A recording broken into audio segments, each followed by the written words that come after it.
ഇത് ഈ ഒരു കഥയുടെ രണ്ടാം ഭാഗമാണ്. ആദ്യ ഭാഗം കേട്ടിട്ടില്ല എന്നുണ്ടെങ്കിൽ കേൾക്കാൻ ശ്രമിക്കുക. ഇനി എന്ത് ചെയ്യണമെന്നറിയാതെ റെയിൽവേ പാളത്തിന്റെ തൊട്ടരികിലായി കിടന്ന കല്ലിന്റെ പുറത്ത് മാറിയിരുന്നു. അവൾ പരിഭ്രാന്തിയോടെ അങ്ങോട്ടും ഇങ്ങോട്ടെല്ലാം നോക്കുന്നുണ്ട്. എന്നോട് വന്നൊന്നും മിണ്ടാൻ അവൾക്ക് കഴിയില്ല. മനസ്സിൽ കുറച്ച് ഈഗോ ഉണ്ടെങ്കിൽ അങ്ങനെയുള്ള കാര്യങ്ങളൊക്കെ കുറച്ച് പാടാണ്. ഇപ്പോൾ അവളുടെ മാനസികാവസ്ഥ എന്താണെന്ന് എനിക്ക് കൃത്യമായിട്ട് അറിയാം. പരിചയമില്ലാത്ത സ്ഥലം, രാത്രിയിൽ 11 മണി, പിന്നെ അപരിചിതനായ ഞാൻ അവളോടൊന്നും മിണ്ടാൻ പോയില്ല. കാരണം ട്രെയിനിൽ വെച്ച് എന്തായിരുന്നു അവളുടെ ഷോ. ബുദ്ധിമുട്ടെന്താണെന്ന് അവളും അറിയട്ടെന്ന് ഞാൻ വിചാരിച്ചു. കുറച്ച് സമയം ഞാൻ ആ കല്ലിന്റെ പുറത്ത് തന്നെ ഇരുന്നു. അവൾ സൈഡ് മാറി മറ്റൊരിടത്തും. അങ്ങനെ കുറച്ച് സമയം കഴിഞ്ഞപ്പോൾ എൻ്റെ പിന്നിൽ അവൾ വന്ന് നിൽക്കുന്നുണ്ടായിരുന്നു. ഞാൻ തിരിഞ്ഞു നോക്കിയതും, അതെ, നിങ്ങൾക്ക് ഇവിടുത്തെ സ്ഥലങ്ങളൊക്കെ അറിയോ? ഞാൻ അവളെ ഒരു നിമിഷം ഒന്ന് തുറച്ചു നോക്കി. എൻ്റെ നോട്ടത്തിൽ തന്നെ അവൾക്ക് കാര്യം മനസ്സിലായി.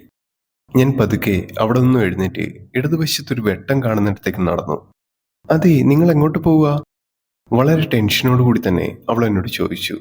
വേണേ കൂടോന്നോ? ഇവിടെ അടുത്തെങ്ങണം വല്ല വണ്ടിയും കിട്ടുമെന്ന് നോക്കാം. അതുവരെ പുലി പോലെ നിന്നവൾ എൻ്റെ കൂടെ പൂച്ചയെ പോലെ വരുന്നത് കണ്ടപ്പോൾ എനിക്ക് ആദ്യം ചിരി വന്നു. ഞങ്ങൾ ഒരുമിച്ച് നടന്ന് ഒരു കവലയിലെത്തി. അവിടെ ഉണ്ടായിരുന്ന മുഴുവൻ കടകളും അടച്ചിരുന്നു. പക്ഷേ ഒരു കടയുടെ മുന്നിൽ മാത്രം ഒരാൾ നിൽപ്പുണ്ടായിരുന്നു. ഞാൻ പെട്ടെന്ന് അവിടേക്ക് ചെന്നിട്ട് കാര്യങ്ങളെല്ലാം അയാളോട് പറഞ്ഞു. ആ നിമിഷം തന്നെ അയാൾ എന്നെയും അവളെയും ഒരുപോലെ നോക്കി. ഇവിടെ അങ്ങനെ വണ്ടിയും കാര്യങ്ങളൊന്നുമില്ല. പിന്നെ നിങ്ങൾ പറഞ്ഞ സ്ഥലത്തേക്ക് പോകാൻ ആകെ ഒരു ട്രെയിൻ മാത്രമേ കഴിയൂ. അതിനി അടുത്ത ബുധനാഴ്ചയുള്ളൂ. അയാൾ തമിഴിലാണ് പറഞ്ഞത്. പക്ഷെ പറഞ്ഞു കേട്ടതും എൻ്റെ നെഞ്ചൊന്ന് പാളി. കയ്യിലാണെ 10 പൈസയില്ല. ഉടുത്തു മാറാൻ ഡ്രസ്സ് പോലുമില്ല. പിന്നെ കൂട്ടിനാണെങ്കിൽ ഉടുമ്പ് പോലൊരു പെണ്ണും. ഇനി അതിന്റെ കാര്യം നോക്കുകയാണെന്നുണ്ടെങ്കിൽ എന്നെപ്പോലെ തന്നെ. ഞാൻ ആ സമയം അവളെ ഒന്ന് തിരിഞ്ഞു നോക്കി. ബോധം കിട്ടു വീഴാറായ എന്തോ പോലെ അങ്ങനെ നിൽക്കുന്നു. ഇവിടെ തൽക്കാലം നിൽക്കാൻ വേറെ ഏതെങ്കിലും വീട് കിട്ടുമോ? ഇവിടെ വേറെ നിൽക്കാൻ വീടുകളൊന്നുമില്ല. പിന്നെ അടുത്തൊരു ഇല്ലുണ്ട്. അവിടെ ചെന്ന് താമസിക്കാൻ പറ്റും. പക്ഷേ നിങ്ങളിൽ ഒരാൾക്ക് മാത്രമേ ആ കാര്യം നടക്കൂ. അല്ലെങ്കിൽ നിങ്ങൾ ഭാര്യ ഭർത്താക്കന്മാരാണെന്ന് പറയണം. പരസ്പരം തമ്മിൽ ബന്ധമില്ലാത്ത രണ്ടുപേരെ അവർ ഇല്ലത്ത് കയറ്റി താമസിപ്പിക്കില്ല. ഇല്ലത്തോട്ടുള്ള വഴി എങ്ങനാ? അത് ചോദിച്ചതും അയാൾ കൊണ്ടുപോയി കാണിച്ചു തരാം എന്ന് മറുപടി പറഞ്ഞു. എടോ, താനെന്നാ ഇയാൾക്കൊപ്പം അങ്ങോട്ട് പൊക്കോ. ഞാൻ ഇവിടെ എങ്ങനെയെങ്കിലും അഡ്ജസ്റ്റ് ചെയ്തോളാം. അവൾ കുറച്ച് ഭയത്തോടെ പറഞ്ഞു. ഒറ്റയ്ക്ക് പോകാൻ എനിക്ക് പേടിയുണ്ട്. നിങ്ങളും കൂടെ വാ. നമുക്ക് എന്താന്ന് വെച്ചാ ഒരുമിച്ച് നോക്കാം. ഞാൻ കുറച്ചു സമയം ചിന്തിച്ചു. ശേഷം അയാൾക്കൊപ്പം നടന്നു. ഒരു പാടത്തിന്റെ നടുവിലൂടെയായിരുന്നു ആ രാത്രിയിലെ യാത്ര. നിലാവ് നന്നായി തെളിഞ്ഞു നിൽക്കുന്നുണ്ട്. നിലാവിന്റെ വെട്ടമുണ്ടായതുകൊണ്ട് തന്നെ മറ്റു വെളിച്ചത്തിന്റെ ആവശ്യമില്ലായിരുന്നു. കൂടെ ഉണ്ടായിരുന്ന ആ മനുഷ്യൻ മുൻപിലും ഞാൻ പുറകിലും, എനിക്ക് പിന്നിൽ അവളും. ഞാൻ ഓരോ കാഴ്ചകൾ കണ്ട് ആസ്വദിച്ചങ്ങനെ നടന്നു. ഇടയ്ക്ക് പിന്നിലേക്ക് തിരിഞ്ഞു നോക്കുമ്പോൾ ആരോ പിടിച്ചു തിന്നാൻ കൊണ്ടുപോകുന്ന ഒരു പേടമാന്റെ മുഖഭാവത്തോടെ അവൾ നടക്കുന്നു. പാടത്തിന്റെ നടുവിലെത്തിയപ്പോൾ ഒരു അത്യാവശ്യം വലിപ്പമുള്ള ഒരു വീട് കാണുന്നുണ്ട്. പഴയ മന പോലൊരു വീട്. അതിന്റെ മുന്നിൽ 4 വശത്തായി തൂക്കുവിളക്ക് കത്തിച്ചു വെച്ചിട്ടുണ്ട്. ഞങ്ങൾ ചെല്ലുന്ന സമയം അവിടെ എല്ലാവരും നല്ല ഉറക്കമായിരുന്നു. കൂടെ വന്നാൾ കതകി മുട്ടി അവരെ വിളിക്കുന്നുണ്ടായിരുന്നു. പെട്ടെന്നാരോ കതക് തുറക്കുന്ന ശബ്ദം കേട്ടിട്ടാണ് ഞാൻ അവിടേക്ക് ശ്രദ്ധിച്ചത്. അതൊരു സ്ത്രീയായിരുന്നു. അവരെ കണ്ടാൽ അത്യാവശ്യം പ്രായമുണ്ടായിരുന്നു. ആ നാട്ടിലെല്ലാരും അവരെ വിളിക്കുന്ന പേര് ഇല്ലത്തമ്മ എന്നായിരുന്നു. ഞങ്ങളെ കണ്ടതും അവർ ആദ്യം തുറച്ചു നോക്കി. ഞങ്ങളുടെ കൂടെ വന്നാൾ എല്ലാ കാര്യങ്ങളും അവരോട് തുറന്നു പറയുന്നുണ്ടായിരുന്നു. കാര്യങ്ങളെല്ലാം കേട്ട ശേഷം അവർ ഞങ്ങളോട് പറഞ്ഞു, അകത്തേക്ക് കയറിക്കോ, പുറത്തു നിൽക്കണ്ട. അത് കേട്ട സമയം തന്നെ ഞാനും അവളും അകത്തേക്ക് കയറി. പെട്ടെന്ന് അവർ എന്തോ കണ്ടതുപോലെ അവളോട് ചോദിച്ചു, കല്യാണം കഴിഞ്ഞെന്ന് പറഞ്ഞിട്ട് താലിയില്ലല്ലോ കഴുത്തിൽ? അത് കള്ളന്മാർ ബാഗ് തട്ടിപ്പറിച്ചുകൊണ്ട് ഓടുമ്പോ എന്റെ മാലയും തട്ടിപ്പറിച്ചുകൊണ്ട് ഓടി എന്നവൾ കള്ളം പറഞ്ഞു. ശടാ, ഇവൾ എന്നെക്കാളും പഠിച്ച കള്ളിയാണല്ലോ എന്ന് ഞാൻ മനസ്സിൽ പറഞ്ഞു. ഞങ്ങൾ രണ്ടുപേരും ഇനിയൊരു ചോദ്യത്തിന് മുഖം കൊടുക്കാതെ അകത്തേക്ക് കയറി. ഒരു കുഞ്ഞു മുറി ഞങ്ങൾക്ക് 2 പേർക്കും താമസിക്കാനായി അവർ റെഡിയാക്കി തന്നു. അകത്തേക്ക് കയറിയതും അതിൽ ഞങ്ങൾ 2 പേർക്കും നിന്ന് തിരിയാനുള്ള സ്ഥലം മാത്രമേ ഉണ്ടായിരുന്നുള്ളൂ. ഇനി ഒരുപക്ഷെ ഞങ്ങൾ തമ്മിലുള്ള തർക്കത്തിലേക്ക് പോകും. ആര് ബെഡിൽ കിടക്കും, ആര് താഴെ കിടക്കും? ഞാനൊന്നും പറഞ്ഞതുമില്ല, അവളൊന്നും കേട്ടതുമില്ല. ബെഡിൽ കിടന്ന ആ ഒരു ഷീറ്റ് എടുത്ത് കൂടെ ഒരു തലേണയെടുത്ത് അവൾ നിലത്ത് കിടന്നു. ആ ഒരു നിമിഷം ഞാൻ അവളോട് പറഞ്ഞു, താൻ വേണമെങ്കിൽ ബെഡിൽ കിടന്നോ, ഞാൻ നിലത്ത് കിടന്നോളാം. ഏയ് കുഴപ്പമില്ല എന്ന് പറഞ്ഞ് അവൾ നിലത്ത് തന്നെ കിടന്നു. ഞാൻ പിന്നീട് നിർബന്ധിക്കാൻ പോയില്ല. എന്തേലും ആവട്ടെ എന്ന് വിചാരിച്ച് ഷീറ്റ് എടുത്ത് പതിച്ച് ഞാൻ തിരിഞ്ഞു കിടന്നു. അതെ, എന്താ നിങ്ങളുടെ പേര്? നാളെ അവരെങ്ങാനും ചോദിച്ചാൽ പെട്ടുപോകില്ലേ? എന്റെ പേര് ആദിത്യൻ. തന്റെയോ? താര. സമയം അപ്പോഴേക്കും 1 മണിയായിരുന്നു. അത്രയും നേരം അലഞ്ഞതിന്റെ ടെൻഷൻ കൊണ്ടാണെന്ന് അറിയില്ല. എന്റെ കണ്ണുകൾ ഞാൻ അറിയാതെ അടഞ്ഞു. പതിവ് പോലെ ഉറങ്ങുമ്പോൾ തോന്നുന്ന അതേ പ്രശ്നം അപ്പോഴേക്കും മനസ്സിലേക്ക് കടന്നു വന്നിരുന്നു.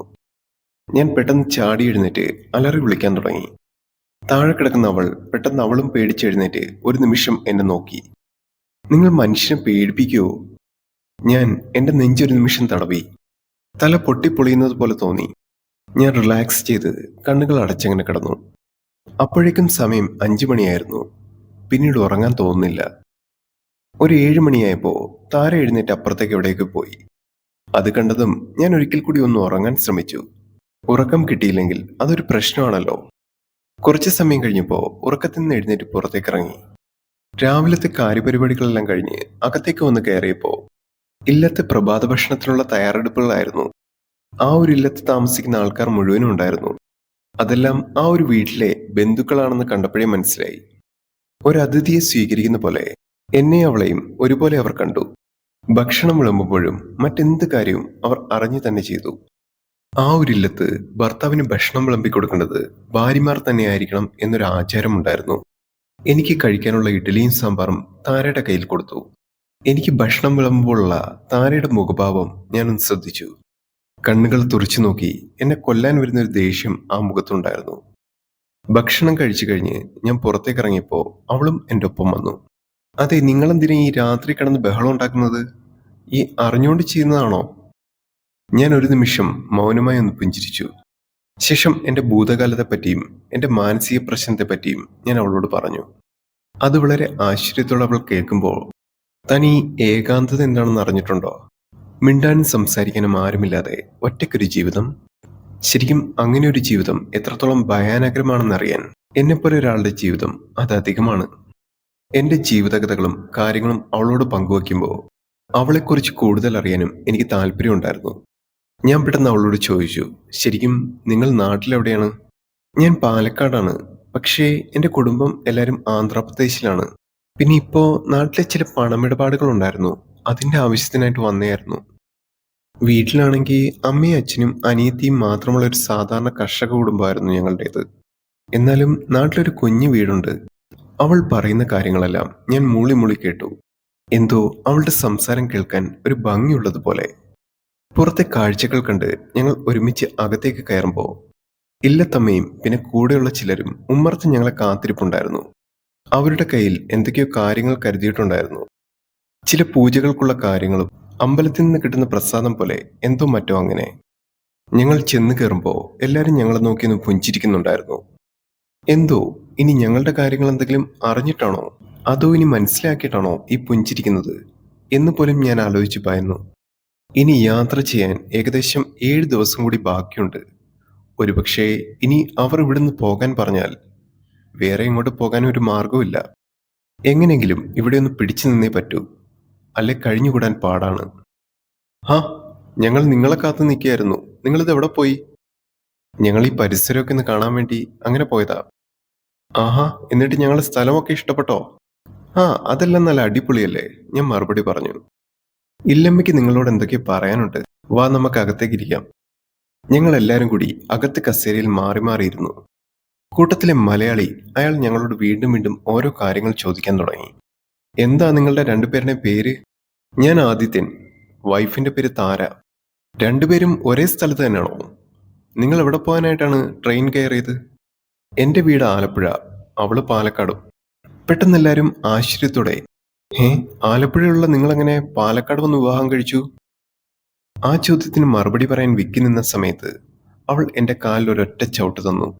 അത് ഞാൻ ആലപ്പുഴയിൽ ഒരു കമ്പ്യൂട്ടർ കോഴ്സ് പഠിക്കാൻ പോയായിരുന്നു. അപ്പോ തമ്മിൽ പരിചയപ്പെട്ടതാണ്. ഹോ, അപ്പൊ നിങ്ങൾ ലവ് മാരേജ് ആയിരുന്നു അല്ലേ? അത് പറയുമ്പോൾ എല്ലാവരുടെയും മുഖത്തൊരു പുഞ്ചിരി ഉണ്ടായിരുന്നു. കുട്ടികളൊന്നും ആയില്ലേ? അതെന്താ നിങ്ങൾ അങ്ങനെയുള്ള കാര്യങ്ങളെല്ലാം മാറ്റിവെച്ച് കളഞ്ഞേ? ഞങ്ങളുടെ കല്യാണം കഴിഞ്ഞിട്ട് കുറച്ച് നാളായിട്ടേ ഉള്ളൂ. അതാ ഇപ്പൊ ഉടനെയൊന്നും വേണ്ടാന്ന് വെച്ചത്. കുട്ടികളുടെ കാര്യമൊന്നും അങ്ങനെ മാറ്റിവെക്കരുത് പിള്ളേരെ. കുട്ടികളൊന്നും ഐശ്വര്യം തന്നെയാണ്. ഹാ എന്ന് പറഞ്ഞ് ഞാൻ അവളുടെ മുഖത്തേക്ക് നോക്കി. ചമ്മി നിൽക്കുന്ന ആ മുഖം കണ്ടപ്പോ അതുവരെ കാണാത്ത കാഴ്ച പോലെ എനിക്ക് തോന്നിപ്പോയി. അല്ല, അപ്പൊ നിങ്ങൾ ആന്ധ്രയിലേക്ക് എന്തിനു പോയതാ? ചേടാ, ഇയാളിത് കുളമാക്കുവോ എന്ന് ഞാൻ മനസ്സിൽ പറഞ്ഞു. പെട്ടെന്ന് അയാളുടെ ചോദ്യത്തിന് മറുപടി പറഞ്ഞത് അവളായിരുന്നു. ഞങ്ങൾ വിവാഹം കഴിഞ്ഞ് കുടുംബമായിട്ട് ഗോദാവരിയിലായിരുന്നു താമസവും കാര്യങ്ങളും. 2 ദിവസം മുന്നേ ആദ്യേട്ടൻ്റെ അമ്മയൊന്ന് കാണാൻ വേണ്ടിയിട്ട് ഞങ്ങൾ നാട്ടിലൊന്ന് പോയതായിരുന്നു. അപ്പോ തിരിച്ചു വരുന്ന വഴിയായിരുന്നു ഇങ്ങനെയൊക്കെ സംഭവിച്ചത്. അത് പറയുമ്പോൾ അവളുടെ മുഖഭാവം ഞാനൊന്ന് ശ്രദ്ധിച്ചു. ചേട്ടാ, ഇവൾക്ക് സിനിമയിൽ അഭിനയിക്കാൻ പോയിക്കൂടെ? എത്ര നന്നായിട്ടാണ് അഭിനയിക്കുന്നത്. ഏതായാലും നമുക്ക് ഇവിടുത്തെ പോലീസ് സ്റ്റേഷനിൽ ഒരു കേസ് കൊടുക്കാം. എടുത്തവന്മാർ ആരായാലും ഇവിടുത്തെ പോലീസുകാർ പൊക്കിക്കോളും. അത് കേട്ടതും ഞാനൊന്ന് ഭയന്നു. അവർ താലിമാല വരെ പറിച്ചോണ്ട് പോയെന്ന് എഴുതി കൊടുക്കണം എന്നോർത്തപ്പം ഒരു ഭയം തോന്നി. കുറച്ചു സമയം ആ മുറിയിൽ എല്ലാവരും സൈലന്റ് ആയിട്ടിരുന്നു. പെട്ടെന്ന് അയാൾ ഇല്ലമ്മയുടെ മുഖത്ത് നോക്കി. എന്നാ കാര്യങ്ങളെല്ലാം നടത്തുകയല്ലേ? എന്ന് പറഞ്ഞിട്ട് അവരെഴുന്നേറ്റു. നിങ്ങൾ രണ്ടുപേരും അകത്തേക്ക് വരിക. എന്തിനാണോ എന്തോന്ന് വിചാരിച്ച് ഞങ്ങൾ രണ്ടുപേരും അവർക്കൊപ്പം നടന്നു. ഞങ്ങൾ രണ്ടുപേരെയും അവർ കൂട്ടിക്കൊണ്ടുപോയത് ഒരു പൂജാമുറിയിലേക്കായിരുന്നു. ചുറ്റും വിളക്ക് കത്തിച്ചു വെച്ചിരുന്നു. ഉള്ളിൽ ഏതോ ഒരു ദേവിയുടെ വിഗ്രഹം. അത് അമ്പലത്തിൽ കാണുന്നതിനേക്കാൾ ഭയങ്കര വലുതാണ്. ഒറ്റ നോട്ടത്തിൽ കണ്ടാൽ ഒരു ക്ഷേത്രം പോലെ ഉണ്ടാക്കി വെച്ചിരിക്കുന്ന ഒരു പൂജാമുറി. ഞങ്ങൾ ഏകദേശം 20ഓളം പേർ കൂട്ടമായിട്ട് നിൽക്കുമ്പോൾ അതിൽ നിന്നും ഇല്ലമ്മ മാത്രം ആ ഒരു മുറിക്കകത്തേക്ക് കയറി. അവിടെ പൂജിച്ചു വെച്ചിരുന്ന ആ ഒരു കാര്യങ്ങളിൽ നിന്നും വാഴയിലയിൽ ചന്ദനവും സിന്ദൂരമെല്ലാം എടുത്തുകൊണ്ടുവരുന്നു. അത് കൊണ്ടുവന്ന് അതിലുണ്ടായിരുന്ന ചന്ദനം എന്റെയും അവളുടെയും നെറ്റിയിൽ തൊട്ടു തന്നു. ശേഷം അവർ ഞങ്ങളോട് പറഞ്ഞു, ഇവിടുത്തെ വിശ്വാസപ്രകാരം വിവാഹം കഴിഞ്ഞ ഒരു പെണ്ണിന്റെ കഴുത്തിൽ താലിയില്ലാത്തത് അത്ര നല്ലതല്ല. അത് പെണ്ണിന്റെയും കുലത്തിന്റെയും ഐശ്വര്യത്തിനെ ബാധിക്കും. ശേഷം ആ വാഴയിലയിൽ നിന്ന് ഒരു താലിയും ചരടും എടുത്ത് എന്റെ കയ്യിൽ തന്നു. ആദിത്യ, ഇത് നീ അവളുടെ കഴുത്തിലേക്ക് കെട്ടിക്കോ. അയാൾ പെട്ടെന്ന് അത് പറഞ്ഞതും അടികൊണ്ട് പോലെ നിൽക്കുന്ന ഞാൻ. അതേസമയം അവളെ ഒന്ന് നോക്കിയപ്പോൾ പരിഭ്രമിച്ച് വീഴാറായി നിൽക്കുന്ന പോലെ അവൾ. എന്ത് ചെയ്യും എന്ത് പറയുമെന്നറിയാതെ കയ്യിൽ തന്ന താലിയുമായി ഞാൻ ചുറ്റും ഒന്ന് നോക്കി. ഈ ഒരു സ്റ്റോറിയുടെ 3-ാം ഭാഗം ഈ ഒരു ചാനൽ അപ്ലോഡ് ചെയ്യുന്നതായിരിക്കും. സ്റ്റോറി കേട്ട എല്ലാവർക്കും നന്ദി.